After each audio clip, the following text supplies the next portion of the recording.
নমস্কার, আমার রান্নাবান্না চ্যানেলে আপনাদের স্বাগত। আশা করি আপনারা সবাই ভালো আছেন এবং সুস্থ আছেন। আজকের রেসিপি হচ্ছে তেলাপিয়া মাছ দিয়ে সজনে ডাঁটা দিয়ে পটল দিয়ে আলু দিয়ে পাতলা ঝোল। এখানে আমি একটা আলুকে কেটে রেখেছি, এখানে একটা বড় টমেটো কেটে রেখেছি, এখানে 3টে ডাঁটাকে কেটে রেখেছি, এখানে 4টে পটলকে কেটে রেখেছি, এখানে 2টো তেলাপিয়া মাছ নুন হলুদ মাখিয়ে রেখেছি। চলুন গ্যাসে তেলটা গরম করার জন্য বসিয়ে দিয়েছি। গ্যাসের তেলটা গরম হয়ে গেছে, এবার মাছটা ভাজার জন্য আমি দিয়ে দেব।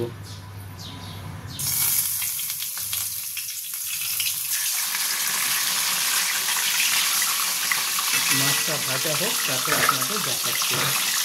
মাছটা ভাজা হয়ে যাক, তারপর আপনাদের দেখাচ্ছি।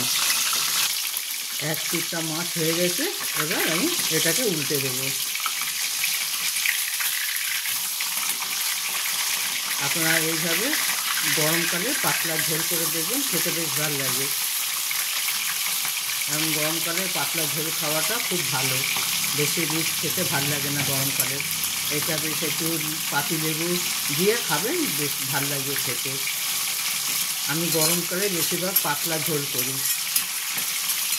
সব রকম সবজি দিয়ে পাতলা ঝোল, মাছ দিয়ে পাতলা ঝোল। আপনারা এইভাবে খেয়ে দেখবেন, খেতে ভালো লাগে। আপনারা রিচও খেতে পারেন, কিন্তু এরকমভাবে খেলে গরমকালে শরীর খারাপ করে না, কারণ গরমকালে লোকের শরীর বেশি খারাপ করে। এইভাবে মাছটা ভেজে নিই, তারপর আপনাদের দেখাচ্ছি। মাছটা ভাজা হয়ে গেছে, এবার আমি মাছটা তুলে নেব। আমি বেশি একেবারে কড়া করে ভাজিনি।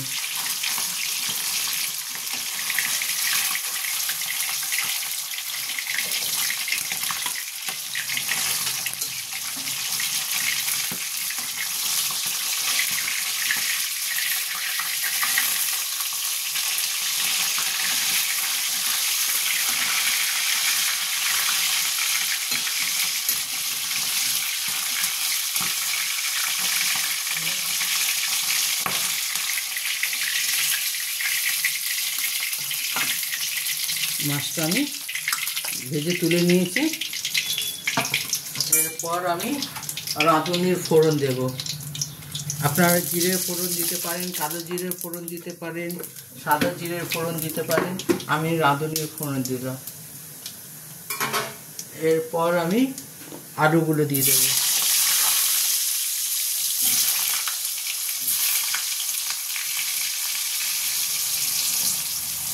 আলু আর পটলটা দিয়ে দেবো। এগুলো একটু ভাজা ভাজা হয়ে যাবে।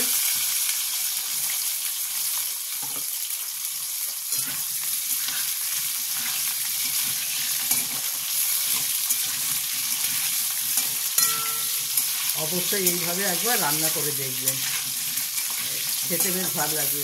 কোনো এটাতে মশলা যাবে না, আদা রসুন পেঁয়াজ কিছুই না, শুধু জিরে গুঁড়ো ধনের গুঁড়ো দিয়ে কাঁচা লঙ্কা দিয়ে করব। এরপর আমি কাঁচা লঙ্কা 2টো দিয়ে দেব। এরপর আমি পরিমাণ মতো নুন দেবো, যে যা আপনার স্বাদ অনুযায়ী নুন দেবেন।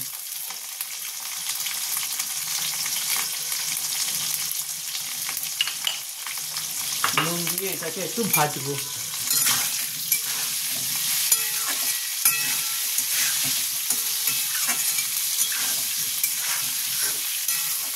এর সঙ্গে কাঁচা লঙ্কা দিলে কাঁচা লঙ্কা আলাদা একটা ভালো ফ্লেভার বেরোয়, তরকারিটা বেশ স্বাদ লাগবে।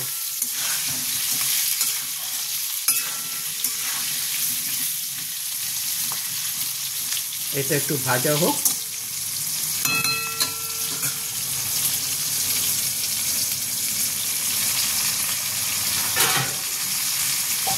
এটা আমি 5 মিনিটের জন্য ঢাকা দিয়ে দেবো।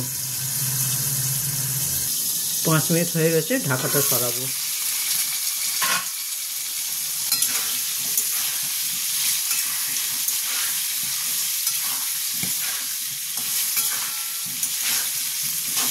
এইভাবে পটল আলুকে ভেজে নিলে এটা স্বাদটা ভালো হয়।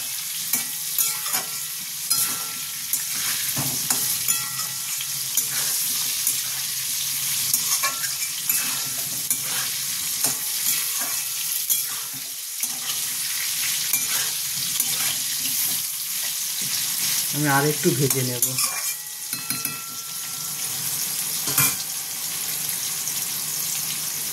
আর একটু ভাজা হয়ে যাক। আলু পটল ভাজা হয়ে গেছে। এবার আমি সজনে ডাঁটা আর টমেটো দেব।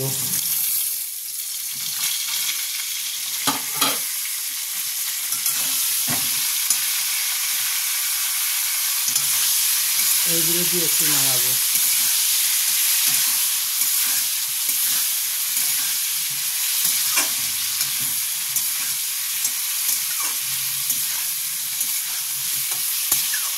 যাতে টমেটোটা একটু সেদ্ধ হয়ে যায়,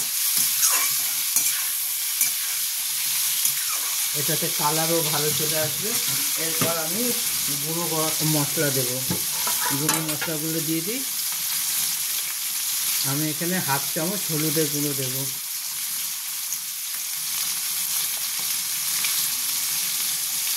আমি জিরের গুঁড়ো দেব 1 চামচ। ধনের গুঁড়ো দেবো 1 চামচ।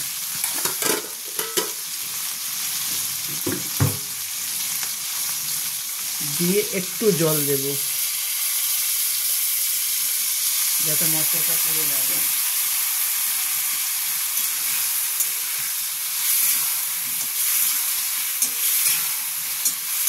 দিয়ে এবার এটাকে আমি 5 মিনিট ঢাকা দিয়ে দেবো। 5 মিনিট ঢাকা দিয়ে দেবো।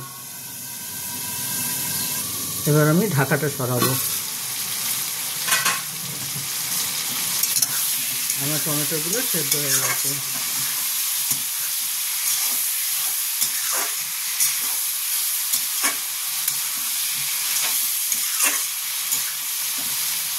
আমার টমেটোগুলো একেবারে ভালো মতন সেদ্ধ হয়ে গেছে। আলুও সেদ্ধ হয়ে এসছে। এরপর আমি জল দেব।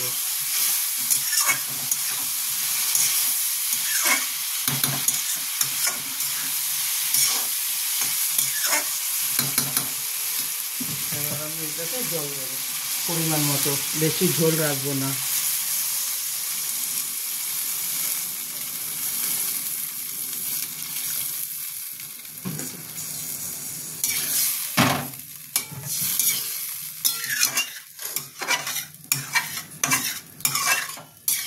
আপনারা অবশ্যই এইভাবে একবার করে দেখবেন, খেতে কেমন হয় আমাকে কমেন্ট করে অবশ্যই জানাবেন।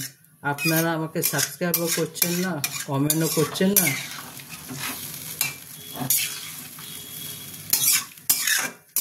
আপনাদের একটা সাবস্ক্রাইব আমার কাছে অনেক মূল্যবান।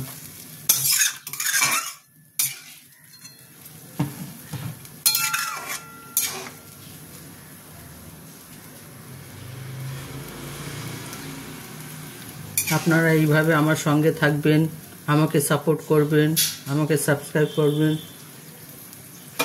তাহলে আমার করার ইন্টুটাও বাড়ে যে না আমার ভাই বোনেরা আমাকে দেখছে, তাদের জন্য আমি নতুনত্ব হেলদি খাবার দেখাই। আমি একটু নুন কম হয়েছে, একটু নুন দিচ্ছি।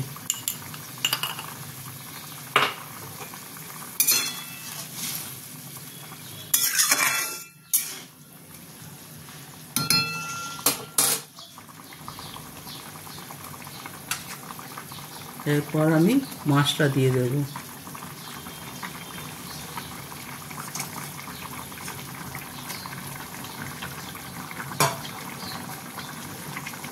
মাছটা দিয়ে আর একটু জল দেব, দিয়ে আমি এটাকে ঢাকা দিয়ে দেবো। তারপরে নামাবার আগে আমি এটাতে একটু ধনেপাতা দেব। ধনেপাতা দিলে বেশ ভালো ফ্লেভারটা বেরোবে। মাছের ঝোলে ধনেপাতা দিলে বেশ ভালো লাগে গন্ধটা। ব্যাস, এবার এটা আমি ঢাকা দিয়ে দেবো। এটা রান্না করতে খুব একটা সময় লাগে না, 10 থেকে 15 মিনিট লাগে। মাছ ভাজতে যেইটুকু সময় লাগে। এরপর আমি 10 মিনিট ঢাকা দিয়ে দিলাম। 10 মিনিট পরে দেখাচ্ছি। এবার ঢাকাটা সরিয়ে আমি একটু ধনেপাতা দিয়ে দেবো।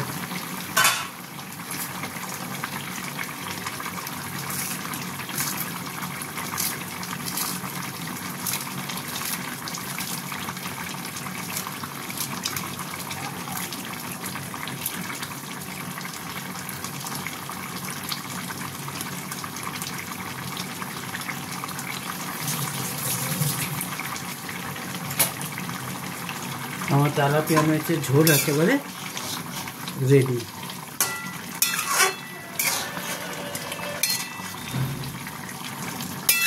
আপনারা এইভাবে একবার অবশ্যই বানিয়ে দেখবেন। আপনারা অনেক ধরনের রান্না করে দেখেছেন, একবার এইভাবে করে দেখবেন, খেতে বেশ ভালো লাগে।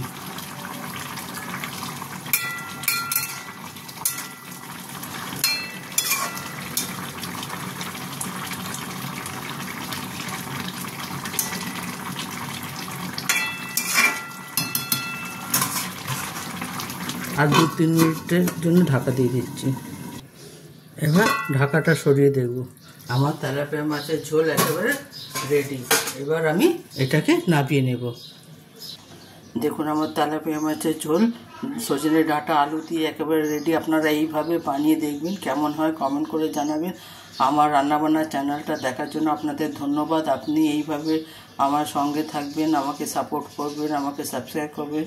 আমার চ্যানেলটা দেখার জন্য ধন্যবাদ। Thank you.